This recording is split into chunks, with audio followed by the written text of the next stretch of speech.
Antonio Bassolino i Joan Clos han repassat els principals projectes de transformació urbana que implica el fòrum i que podrien servir d'inspiració per desenvolupar un projecte de característiques similars al front marítim de Nàpols. Nàpols comparteix amb Barcelona el fet de tenir també un gran front marítim i ells estan pensant en desenvolupar-lo amb tota la seva àrea metropolitana també, en projectes que inclouen la presència d'instal·lacions culturals, com un gran museu de la ciència, al costat d'una antiga fàbrica de producció siderúrgica.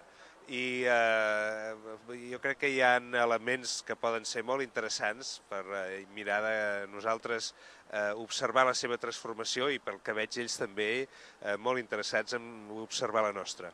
Davvero un progetto di grandissimo interesse e guardavo con attenzione alla zona perché è molto simile ad una zona di Napoli della mia città. Il progetto è davvero di grande interesse perché è la trasformazione intera di un pezzo di città, della città di Barcellona. Des de maig de 2002, Barcelona i la regió de Nàpols mantenen un lligam de cooperació a través d'un conveni d'agermanament entre aquesta ciutat i la regió de Campània en matèria de planificació estratègica, noves tecnologies i intercanvis culturals. Antonio Bassolino és un històric membre del Partit Comunista Italià i ha estat ministre de Treball i alcalde de Nàpols. Actualment és president de la Campània. Molto bene. Las obras